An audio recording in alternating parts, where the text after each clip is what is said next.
Bismillahirrahmanirrahim. Assalamualaikum warahmatullahi wabarakatuh. Alhamdulillahilladzi arsala rasulahu bil huda wa dinil haqq liyudhhirahu ala dini kulli wa kafa billahi syahida. Asyhadu an la ilaha illallah wahdahu la syarika lah wa asyhadu anna Muhammadan abduhu wa rasuluh salawatuhu wa salamu alaihi. Di sore ini kita akan melanjutkan pembahasan dari kitab Al-Jami' fi Ahkam wa Adabis Sibyan, yaitu kumpulan dari hukum-hukum dan adab di dalam mendidik anak,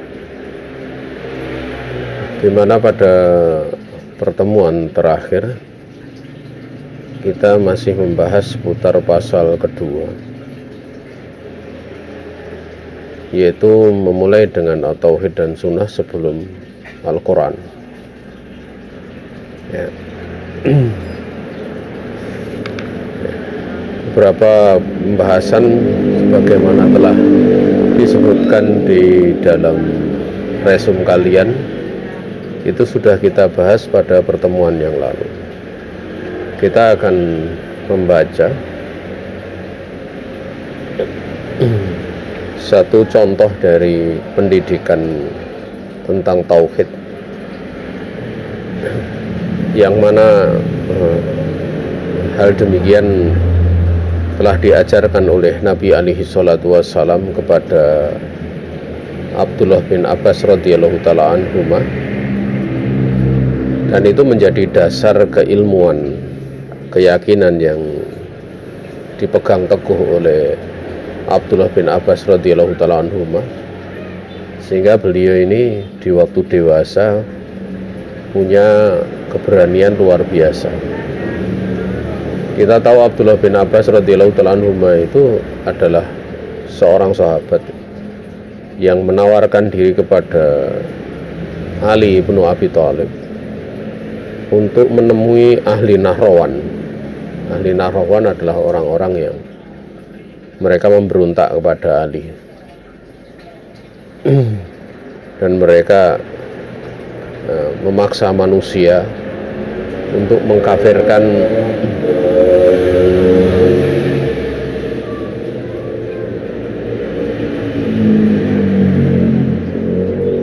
sebentar ya, saya kok ini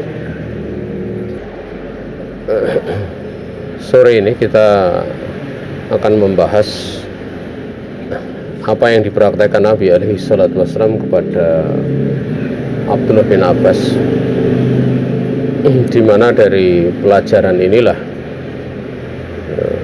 beliau kelak di waktu dewasa menjadi seorang sahabat yang punya keberanian luar biasa.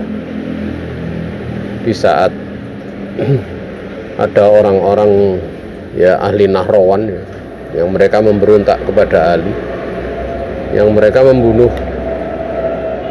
siapa saja yang tidak sepakat dengan mereka, karena mereka mengkafirkan para sahabat. Ya, ini beliau menawarkan diri kepada Ali untuk menemui mereka, dalam keadaan mereka adalah orang-orang yang sangat kejam, sadis. Beliau menawarkan diri. Waktu itu Ali sempat merasa berat, tapi beliau tetap memaksa sampai kemudian menemui mereka dan berdialog dengan mereka, dalam keadaan tidak takut untuk menghadapi ahli Nahrawan ataupun orang-orang yang memberontak kepada Ali. Dan pada saat kemudian menyampaikan Ibnu Abbas menyampaikan hujahnya, maka sebagian besar dari mereka itu rujuk kepada kitabullah dan sunnah Rasulullah alaihi salatu wassalam. Ya. Ini menunjukkan bahwa akidah ditanamkan di masa kecil itu pengaruhnya besar sekali di waktu masa dewasa. Diterangkan an Ibni Abbasin radhiyallahu ta'ala anhuma qala kuntu khalfan nabi yauman faqala ya gulam inni uallimuka kalimatin ihfadillah yahfadka ihfadillaha yahfadka ihfadillaha tajidhu tujahaka idza sa'alta fas'alillah wa idza sta'anta fasta'in billah wa alam annal ummata labis tama'at ala an yanfa'uka bisai'in lam yanfa'uka illa bisai'in qad kataballahu laka wa inistama'u ala an yadurruka bisai'in lam yadurruka illa bisai'in qad katabahullahu alaik rufi'atil aqlam wa jafati syuhuf. Ya. Dari Ibnu Abbas radhiyallahu ta'ala anhuma, dia berkata, aku berada di belakang Nabi alaihi salatu wasallam di suatu hari. Yang dimaksud dengan berada di belakang bisa jadi adalah membonceng. Beliau berkata, wahai anak muda, atau gulam di situ sebenarnya menjelang atau ya gulam, anak masih kecil ya. Wahai anak yang masih kecil yang menginjak balik, sungguhnya aku akan mengajarkan kepada kamu beberapa kalimat. Jagalah oleh kamu Allah. Yang dimaksud adalah batasan-batasan Allah Subhanahu wa ta'ala. Niscaya dia Allah akan menjaga kamu. Jagalah Allah, niscaya kamu akan mendapati Allah itu di hadapan kamu. Apabila kamu mintalah kepada Allah Subhanahu wa ta'ala. Dan apabila kamu mohon pertolongan, maka mintalah tolong kepada Allah Subhanahu wa ta'ala. Ya. Ketahuilah bahwasanya seluruh umat, andaikan mereka itu bersepakat untuk mendatangkan kemanfaatkan kepada kamu di dalam suatu perkara, maka mereka tidak akan bisa memberikan kemanfaatan kepada kamu kecuali dengan sesuatu yang memang Allah Subhanahu wa ta'ala telah menetapkan untukmu. Ya. Dan apabila mereka bersepakat untuk mendatangkan bahaya kepada kamu dengan suatu perkara, niscaya mereka tidak akan bisa membahayakan kamu kecuali dengan sesuatu yang memang Allah telah menetapkan atasmu. Karena pena itu telah diangkat dan lembaran itu telah kering. Artinya takdir itu sudah tertulis, sudah ditetapkan, tidak ada perubahan di dalamnya. Saudaraku kaum muslimin yang di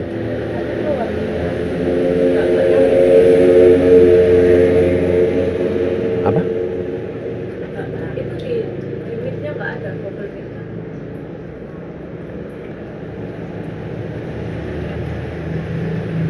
Sebentar ya.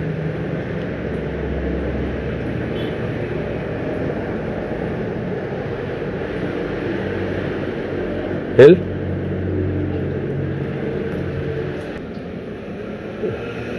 Kita ulangi karena ada kendala dari tadi. Di HP saya masuk tapi di teman-teman kayaknya enggak masuk itu.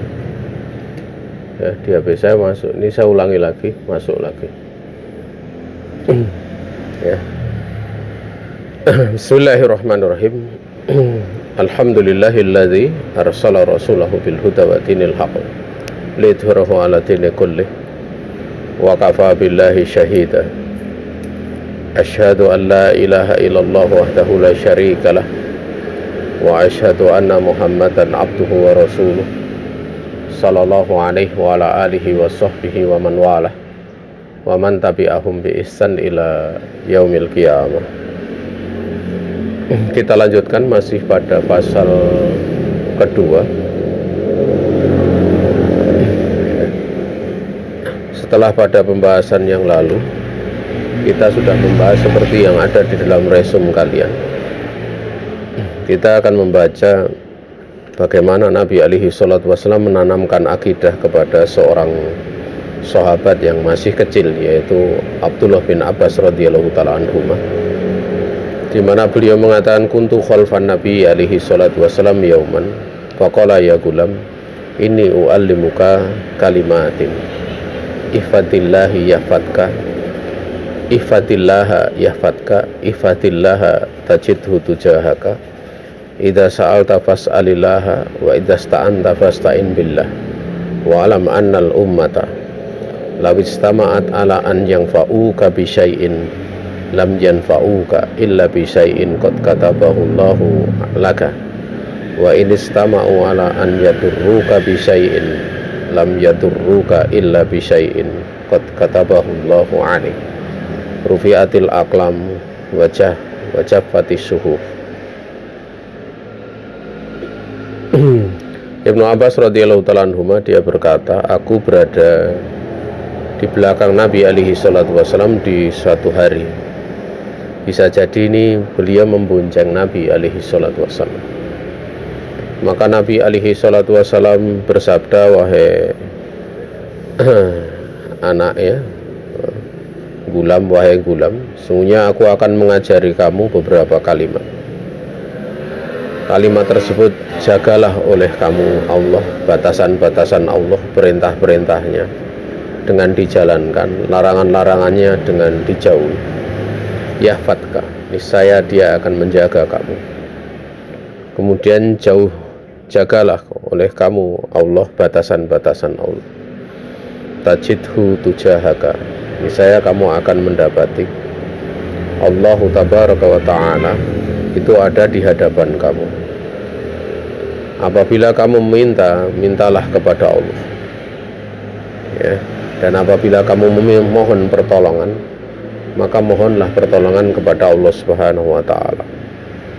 Ketahuilah bahwasanya seluruh umat, andaikan mereka bersepakat untuk mendatangkan kemanfaatan kepada kamu dalam sebuah perkara, niscaya mereka tidak akan bisa memberikan kemanfaatan kepada kamu kecuali dengan sesuatu yang benar-benar Allah telah menetapkan untukmu.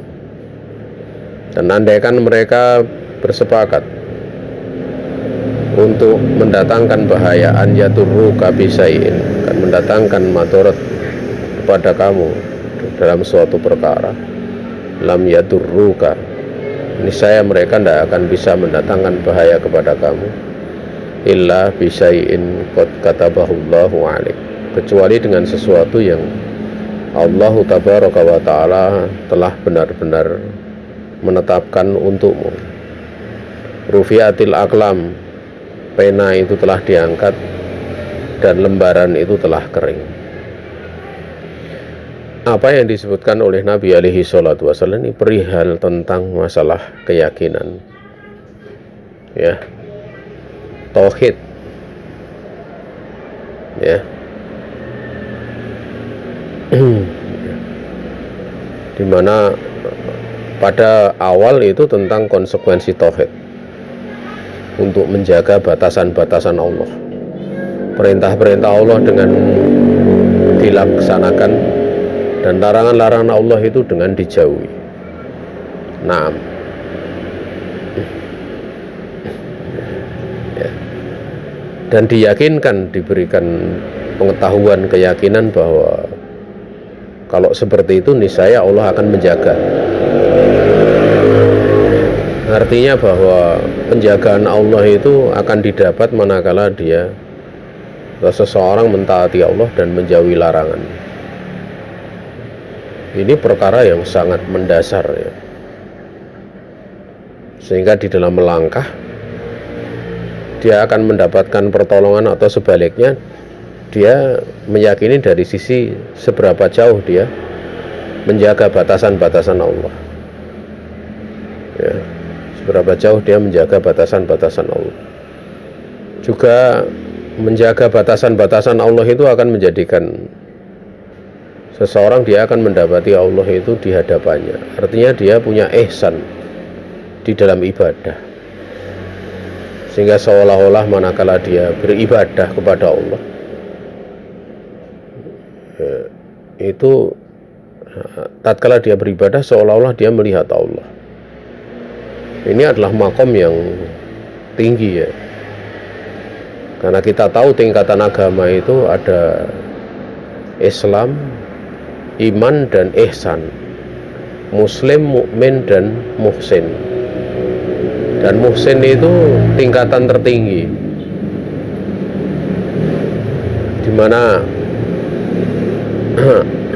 di situ ada dua tingkatan. Tingkatan pertama, engkau beribadah seolah-olah engkau melihat Allah. Dan tingkatan kedua, kalau tidak mampu seolah-olah melihat Allah, dia yakin bahwa Allah maha melihatnya. Juga berkaitan tentang permintaan, karena zat yang maha kaya, yang memiliki segala sesuatu, Allah, meminta ya dia kepada Allah, memohon pertolongan dia juga kepada Allah Subhanahu wa ta'ala. Kemudian ditanamkan perihal tentang masalah zat yang maha mampu untuk memberikan kemanfaatan, zat yang maha mampu untuk memberikan kemadharatan ataupun menolaknya. Kesemuanya itu adalah Allah Subhanahu wa ta'ala. Dan juga dari sisi keyakinan bahwa datangnya kemanfaatan kepada seseorang ataupun datangnya kemadharatan kepada seseorang itu bukan karena manusia, makhluk. Mereka berusaha mendatangkan kemanfaatan, mereka berusaha untuk mendatangkan kemadharatan. Namun mesti diyakini bahwa semua itu telah ditakdirkan oleh Allah Subhanahu wa ta'ala. Jadi ada keimanan terhadap takdir. Sehingga diterangkan illa bisai'in qad katabahullahu laka, illa bisai'in qad katabahullahu alaik. Ya karena semua itu sudah ditakdirkan oleh Allah Tabaraka wa ta'ala. Sehingga sebab-sebab yang dimaklumi itu tidak akan keluar dari apa yang telah ditetapkan, ditakdirkan oleh Allah Tabaraka wa ta'ala. Kemudian jamaah yang dirahmati Allah Subhanahu wa ta'ala, kita lanjutkan lagi. An Abil Aswad Ana Zubair ibn al-Awwam radhiyallahu ta'ala anhu aslama wa huwa ibnu samani sinin faja'ala ammuhu yu'addibuhu bidukhan kaya yatrukal islam faya'ba Zubair falamma ra'a ammuhu annahu la yatruk tarakahu. Dari Abil Aswad bahwa Zubair ibn al-Awwam radhiyallahu ta'ala anhu, beliau ini masuk Islam di saat beliau itu umur 8 tahun.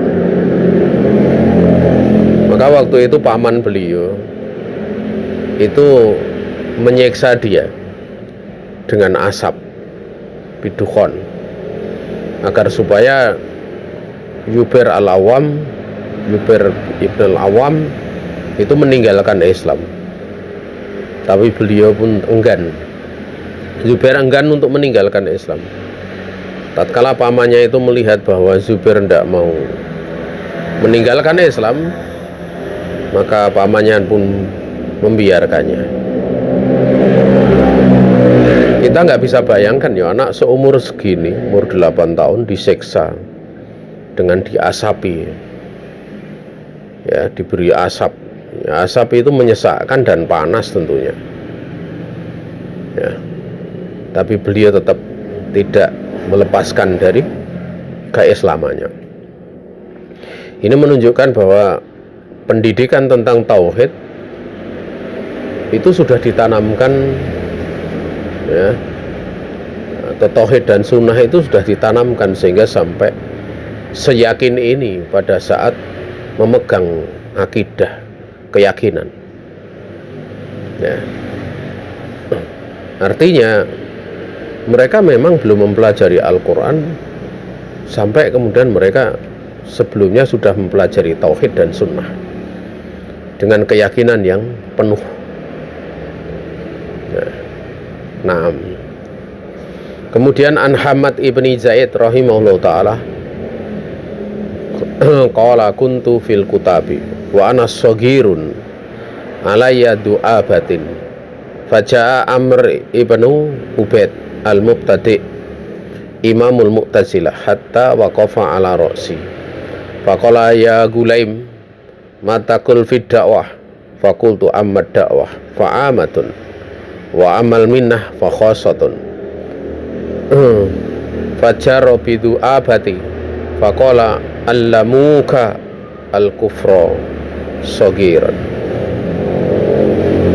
Dari Hamad bin Zaid rahimahullah ta'ala, ini di masa tabi'in ya, dia berkata, aku berada di kutab, tempat belajar sekolah. Waktu itu aku masih kecil dan rambutku itu diikat gitu. Ini bukan kebiasaannya. Kadang ada yang seperti itu ya. Doa apa? Jadi ada rambutnya itu dijalin. Datanglah Amr bin Ubaid, seorang mubtadi', seorang ahli bid'ah, imamnya Mu'tazilah. Datang kemudian dia berdiri tepat di atas kepalaku. Ya karena orang dewasa itu kan tingginya tinggi sehingga anak-anak kecil kalau memandang mesti seolah-olah di atas kepalanya. Maka dia bertanya, ya gulaim, wahai gulam kecil, apa yang kamu katakan tentang dakwah? Yang dimaksud dakwah itu ajakan kepada Islam, yang dimaksud hidayah irsyad, petunjuk berupa bimbingan. Maka aku pun mengatakan adapun dakwah itu umum, sifatnya umum. Adapun minah karunia yaitu hidayah taufik, ya, sifatnya hidayah taufik itu khosoh, dia sifatnya khusus. Maka jawaban anak kecil di dalam masalah akidah ini sampai bisa membantah seorang alul bid'ah yaitu orang Mu'tazilah. Maka dia pun menarik bagian rambutku yang diikat sambil mengatakan allamuka kufra al-kufra sagiran. Mereka telah mengajari kamu itu kekufuran sejak kecil. Ini timbul pertanyaan, kenapa Amr bin Ubaid menganggap jawaban ini kekufuran? Ya karena kita mesti tahu bahwa ya ini berkaitan dengan takdir. Berkaitan dengan takdir. Dan kita tahu bahwa selain berkaitan dengan takdir, itu berkaitan dengan pembahasan seputar masalah perbuatan manusia. Karena orang-orang Mu'tazilah itu meyakini bahwa hamba Allah itu menciptakan perbuatannya sendiri, sehingga Allah Subhanahu wa ta'ala itu tidak mengetahui sesuatu dari apa yang dilakukan manusia kecuali setelah terjadi. Makanya kaitannya dengan jawaban dari Hamad bin Zaid di waktu masih kecil, yaitu ad-dakwah amah, yaitu dakwah kepada Islam dan petunjuk, itu adalah umum sifatnya kepada manusia semuanya. Artinya tatkala diajak Islam, yaitu bisa pada seluruh manusia berlaku. Hidayatul irsyad itu bisa berlaku, petunjuk. Tapi untuk kemudian seorang menerima petunjuk, nah ini minah namanya, hidayah taufik. Maka dikatakan wa amal minnah bil hidayah. Adapun karunia dengan hidayah dan taufik, lihadal huda fahiya liman khossahumullahu ta'ala bisa biki qadarihi bil hidayah. Maka ini berlaku, hidayah taufik ini berlaku bagi orang-orang yang Allah khususkan, yang sudah berlaku pada takdir yang mendahuluinya, sehingga dia mendapatkan petunjuk. Artinya sudah ditakdirkan, Allah Maha tahu kalau ini akan mendapatkan petunjuk. Lah ini yang diingkari oleh Amr bin Ubaid, karena dia mengingkari bahwa Allah itu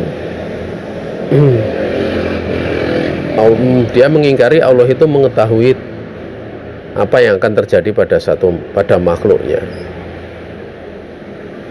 Itu dia mengingkari, karena dia meyakini bahwa Allah itu tidak mengetahui sesuatu kecuali setelah terjadinya.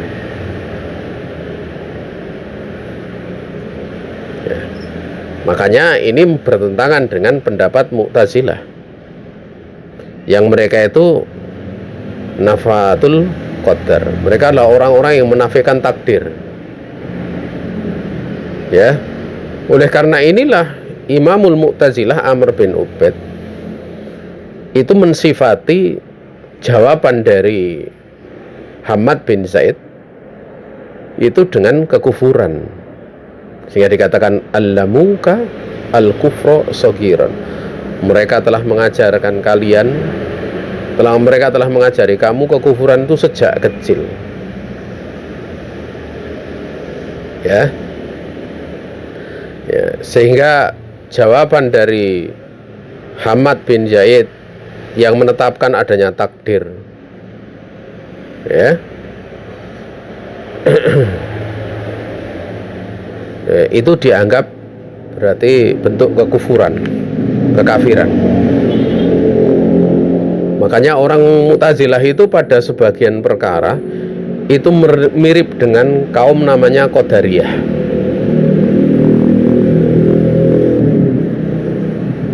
Qadariyah, ya, yang dulu muncul di Irak. Irak itu sejak dahulu memang negeri yang penuh fitnah sampai sekarang. Kemudian An Ummi Bakrin bintil Miswar Anal Miswarah sami'a ibnan lahu wa huwa yakul asraktu billah. Ini sudah kita bahas, kita loncati saja. Ada sebuah peristiwa yang lain yang cukup, ya, bagaimana seorang ulama menanamkan akidah tatkala ada seorang anak tersesat. Qala Abdurrahman ibnu Umar al-Asbahani, sami'tu Abdurrahman ibna Mahdi yaqulu li fata min waladi Ja'far ibni Sulaiman makanat faqa'ada hatta tafarraqan nasu thumma qala ta'rifu ma fi hadhil qurrah yani al-Madinah min al-ahwa wal ikhtilaf wa kullu dhalika yajri mini ala balin radiya illa amroka wa ma balagoni fa innal amra la yazalu hayyinan ma lam yasir ilaikum yakni as-sultan fa idza sara ilaikum jalla wa aduma. Berkata Abdurrahman bin Umar al-Asbahani, aku telah mendengar Abdurrahman bin Mahdi, ini seorang tabi'in besar, ya, yang ada di Irak sana. Yaqulu li fata, Abdurrahman bin Mahdi dia berkata kepada seorang anak, ya, seorang anak muda dari keturunan dari putra Ja'far bin Sulaiman. Ja'far bin Sulaiman itu dia keluarga raja, ya. Pada waktu habis ngaji, waktu itu Abdurrahman bin Mahdi mengatakan, maka kamu duduk tetap di tempatmu, yang lain bubar silahkan, tapi kamu duduk di situ.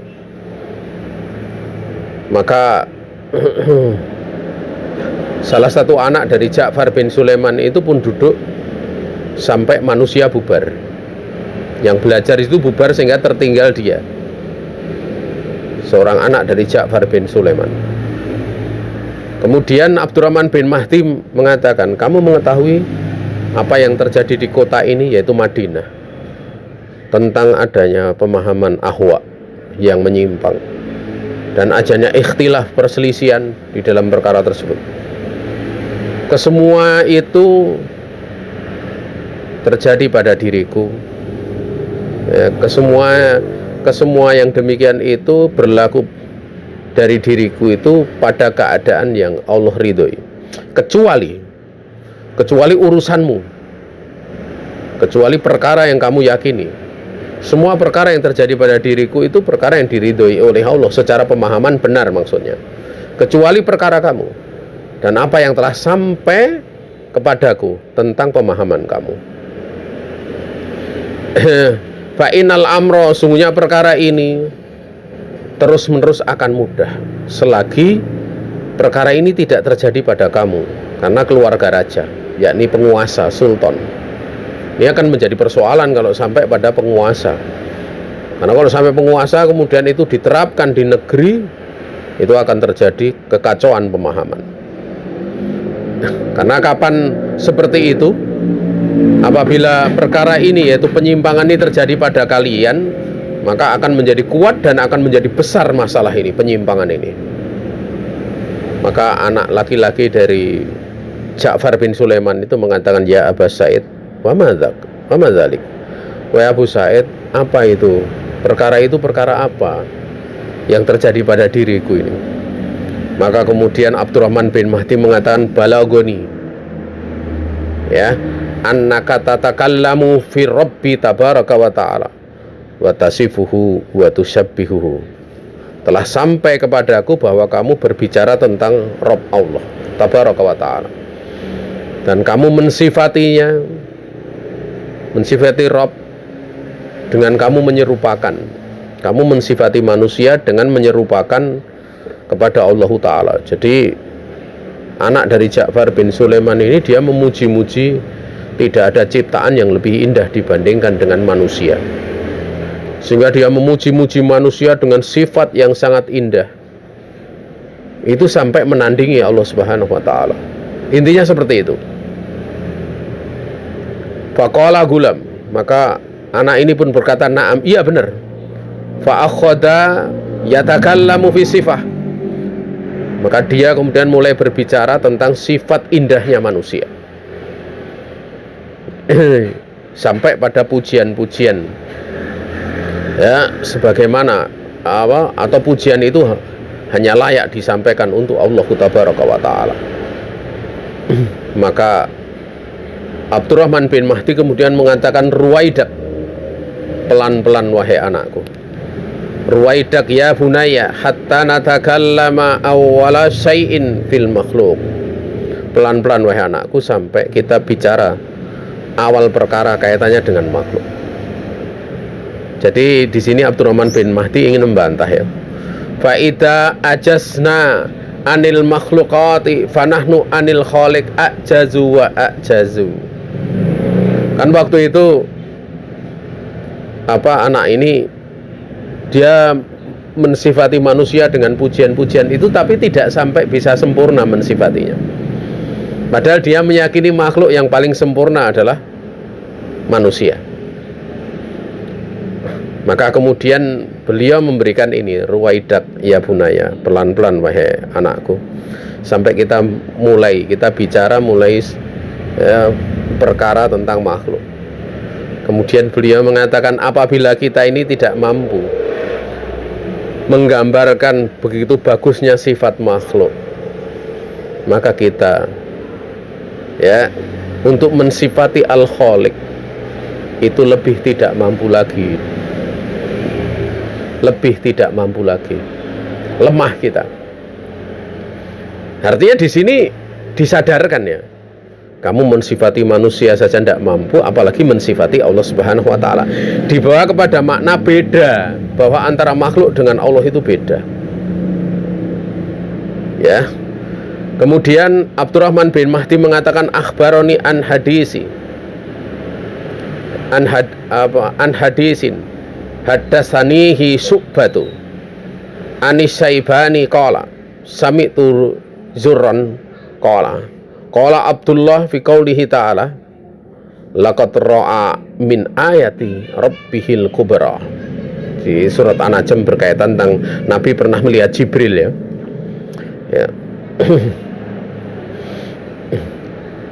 Telah mengkhabarkan kepadaku dari hadis yang Syu'bah telah meriwayatkan hadis tersebut dari Saibani. Dia berkata,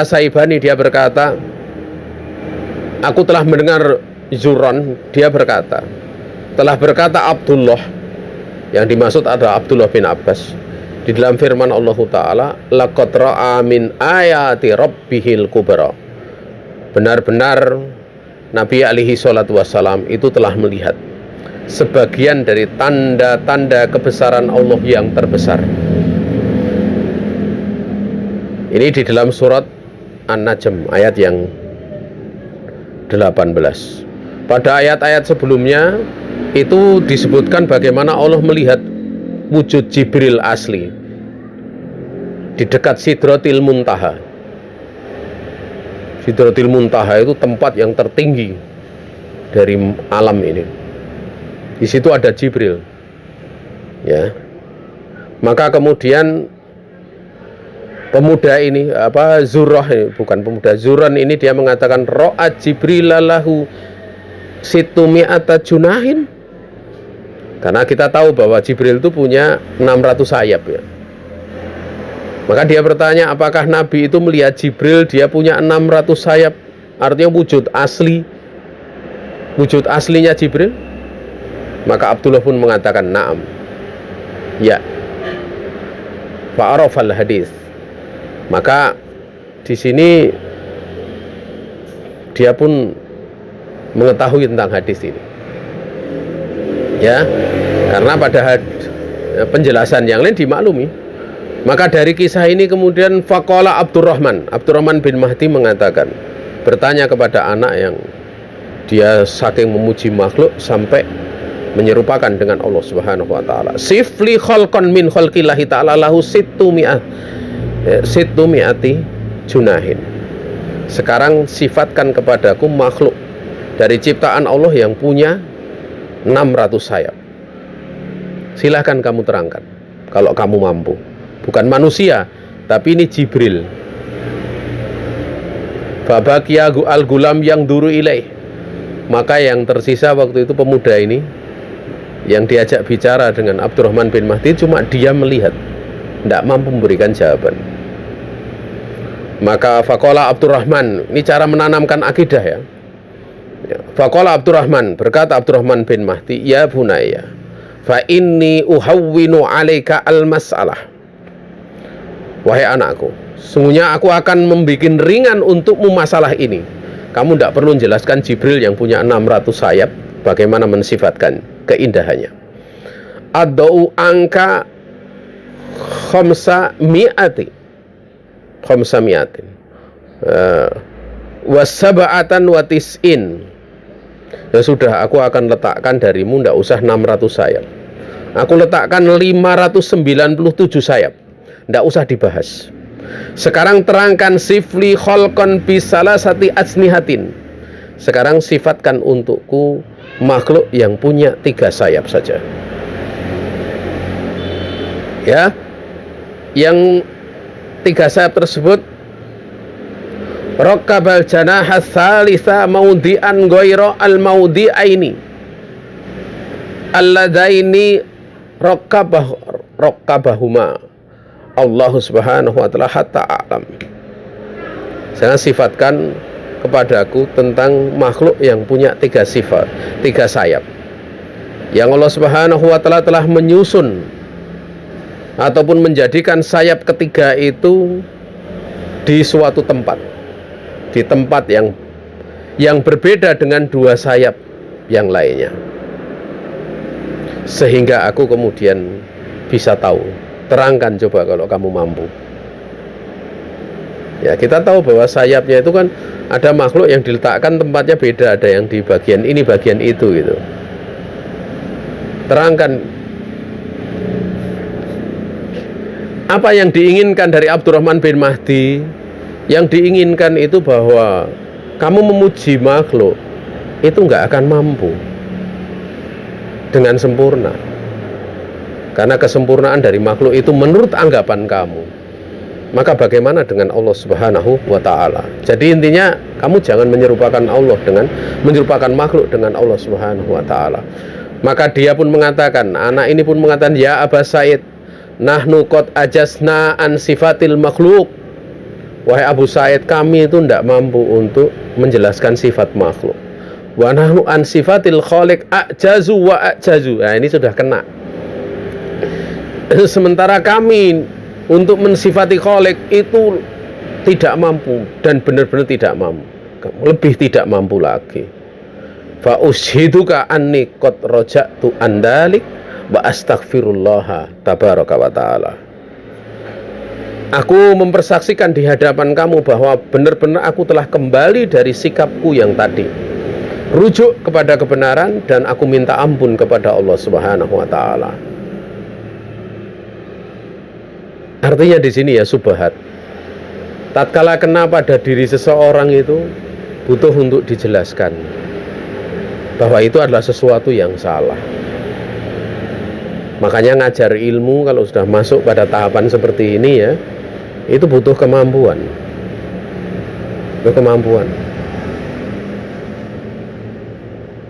Nah.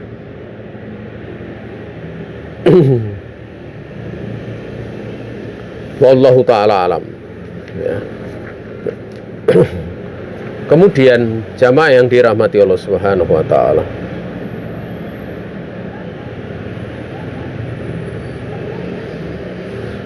ada sebuah kisah lagi. An Abi Hazim an Abi Hurairah an Abi Hurairah radhiyallahu ta'ala anhu qala yusallatu dajjalu ala rajulin minal muslimin fayaktuluhu thumma yuhyihi thumma yakul alastu birabbikum ala tarawna anni uhyi wa umit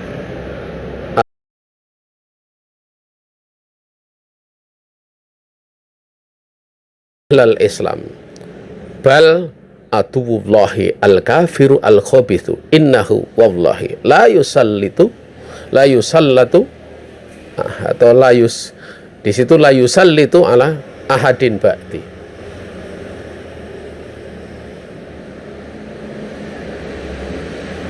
Ya, dari Abi Hazim, dari Abi Hurairah radhiyallahu ta'ala anhu, dia berkata, Dajjal itu kelak akan diberi kuasa kepada seorang laki-laki dari kalangan kaum muslimin. Dia akan membunuhnya.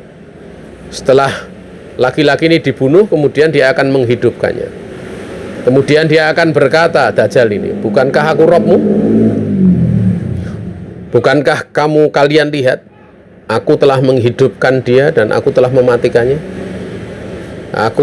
Bukankah engkau melihat aku mampu untuk menghidupkan dia dan mampu untuk mematikan dia? Maka lelaki ini kemudian menyeru, wahai kaum muslimin, ya ahlal Islam, bahkan orang ini adalah musuh Allah yang kafir lagi jelek, yaitu Dajjal itu. Sungguhnya demi Allah, dia tidak akan bisa menguasai seorang pun setelahku, ya, atau selainku dari orang-orang yang telah diperingatkan oleh lelaki ini. Lelaki ini diperselisihkan oleh para ulama. Sebagian mengatakan ini adalah Imam Mahdi, dan sebagian pendapat mengatakan yang lainnya. Ya, jadi ingat ya bahwa menilai kebenaran itu bukan dengan peristiwa. Orang-orang itu kalau menilai kebenaran dengan peristiwa itu tidak akan paham tentang bagaimana Allah itu menguji manusia. Contoh seperti kemarin misalnya baru viral tentang dukun pawang hujan. Kadang sampai saya itu heran gitu. Penjelasan peristiwa seterang ini saja itu masih ditanyakan hukumnya apa, syirik enggak. Kadang kita itu bingung ya. Yang bertanya itu sebenarnya yakin atau enggak tuh gitu. Kan itu sudah jelas masalah itu. Syiriknya syirik di dalam rububiyah. Ya, syiriknya juga banyak sekali gitu. Mau dijelaskan banyak sekali. Tapi ditanyakan itu kan kadang aneh gitu loh.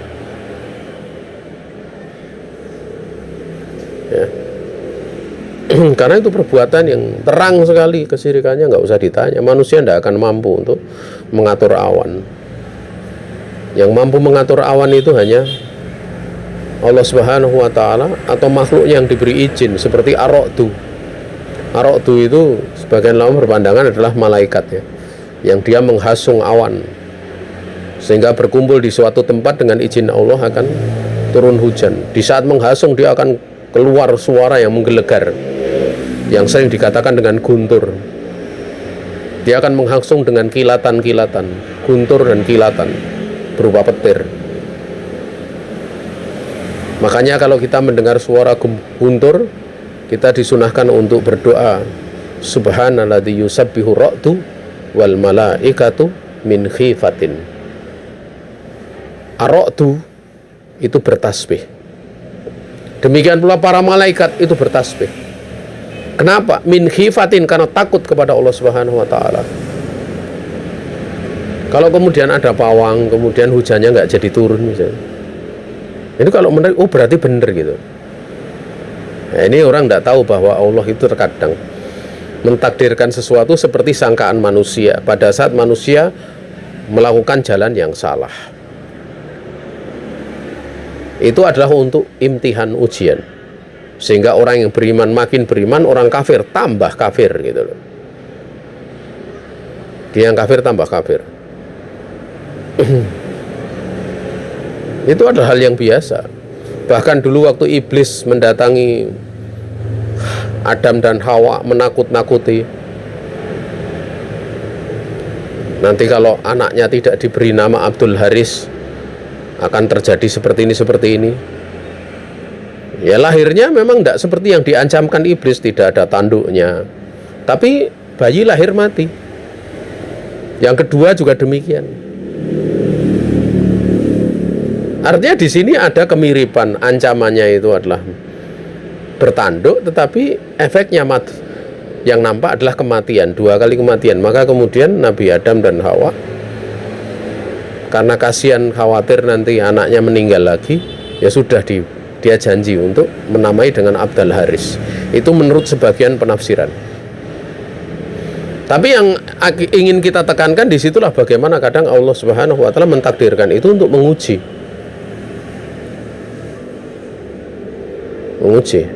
Makanya jangan menilai itu dari kejadian.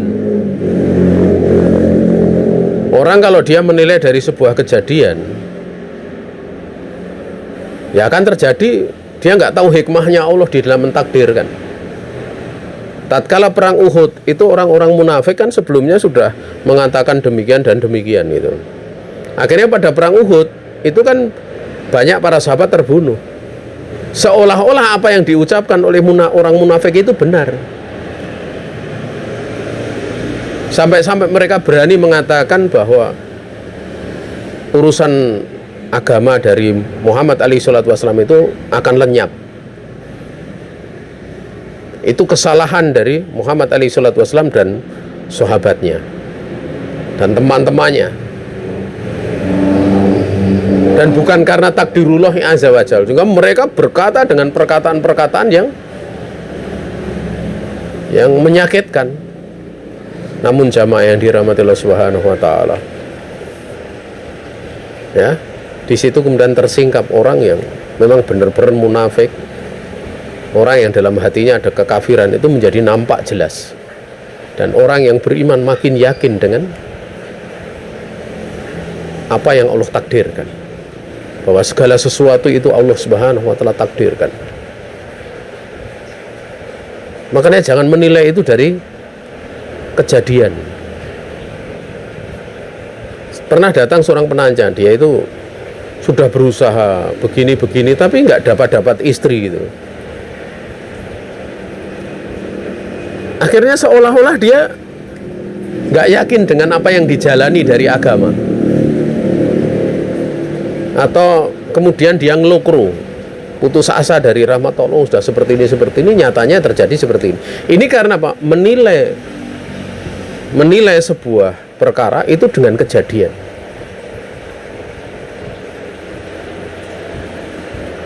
Harusnya bukan seperti itu. Kejadian itu ditimbang dengan kitab Allah dan sunnah. Itu seperti itu. Bagaimana kita bersikap melihat takdir Allah yang tidak menyenangkan? Bagaimana kita bersikap dengan terhadap takdir Allah yang menyenangkan? Itu kita lihat dalil-dalil yang ada. Ini kelihatannya seperti sebuah teori ya. Sebuah teori yang mudah, Pak. Kelihatannya seperti sebuah teori mudah. Tapi kalau ngalami betulan ya benar-benar butuh keimanan, keyakinan.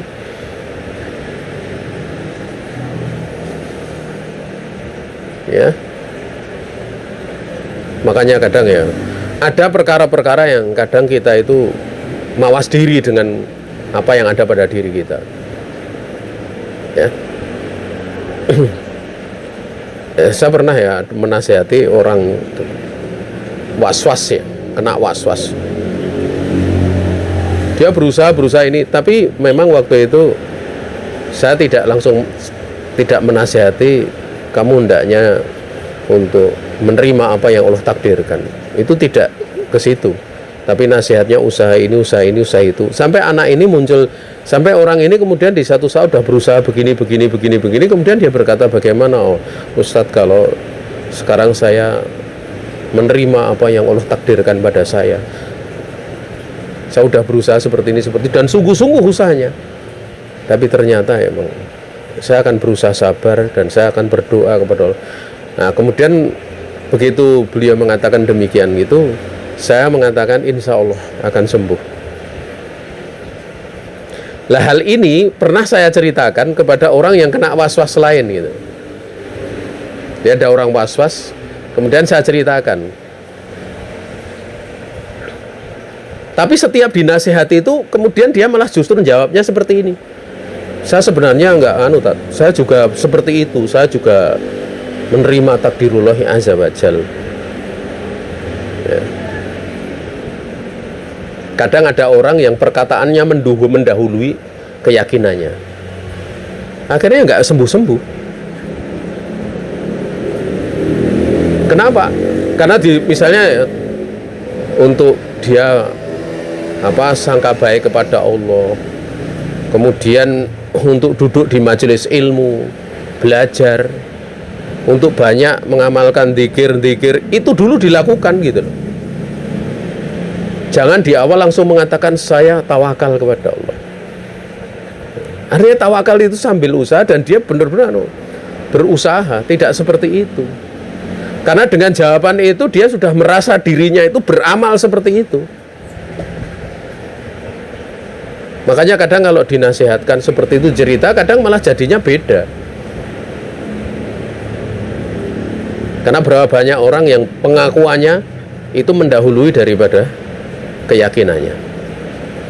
Makanya kalau kita lihat orang-orang Yahudi dahulu, itu pada waktu akan datang Nabi, dia mengatakan besok akan datang Nabi akhir zaman.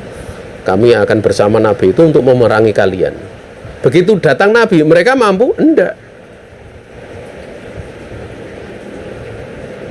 Harusnya nggak seperti itu, sibukkan dengan mentaati Allah, sibukkan dengan, nggak usah sibuk menghina orang lain, sibuk mengaku dirinya seperti ini, seperti itu, nggak perlu.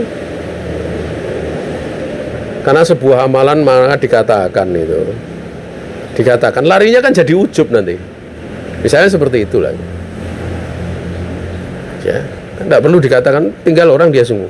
Makanya pernah ada yang minta nasihat kepada saya itu, dia jawabannya Masya Allah. Saya dengar jawabannya itu sampai seneng gitu loh. Dia mengatakan, ya Ustadz, saya memang masih jauh dari ini dan yang lain sebagainya. Saya akan berusaha, akan berdoa, mudah-mudahan Allah Subhanahu wa Ta'ala mudahkan saya untuk menyelesaikan perkara ini. Jawaban itu jawaban yang sangat menyenangkan. Karena berarti dia yakin bahwa dia tidak akan mampu kecuali dengan pertolongan Allah.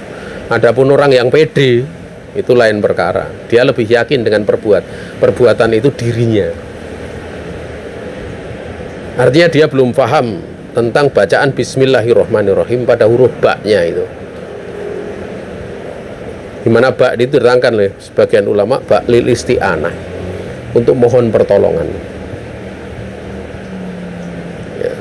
Ya, mohon pertolongan kepada Allah Subhanahu wa Ta'ala. Itu itikad yang perlu untuk seorang dia faham tentang masalah itu. Kemudian qalu kunna namuru ma Abi Hurairah radhiyallahu ta'ala anhu ala muallimil kutabi fayaqul ya muallimal kutabi isma' li gilmanaka fayatsma'uhum. Kemudian mereka berkata, yaitu maksudnya manusia, orang-orang di zaman Abu Hurairah, kami suatu saat bertemu dengan Abu Hurairah. Ya, kami suatu saat lewat bersama Abu, bukan bertemu. Kami waktu itu bersama Abu Hurairah lewat di sekelompok pengajar sekolah gitu. Ya. Maka Abu Hurairah mengatakan, wahai para pengajar sekolah, kumpulkan anak-anak kamu, murid-murid kamu. Maka mereka pun mengumpulkannya. Fayaqul kullahum falyang situ. Kemudian Abu Hurairah mengatakan kepada para pengajar, katakan kepada mereka untuk mereka diamlah. Kemudian setelah diam, kemudian Abu Hurairah mengatakan, ai bani akhi, wahai anak saudaraku, ifhamu ma aqulu lakum, fahami apa yang aku akan ucapkan kepada kalian. Amma yudrikanna ahadun minkun Isa ibna Maryam fa innahu syabun wati'un ahmar falyaqra alaihi min Abi Hurairah assalama fala yamurru ala muallimi kutabin ila qala li gilmanihi misla dzalik. Wahai anakku, fahamilah apa yang akan ucapkan kepada kamu. Bisa jadi salah satu dari kalian akan bertemu dengan Isa ibna Maryam, yaitu di masa Nabi Isa turun ada Dajjal. Sungguhnya Nabi Isa itu seorang pemuda yang bersih, lagi merah wajahnya. Maka bacakanlah, sampaikan kepadanya dari Abu Hurairah salam.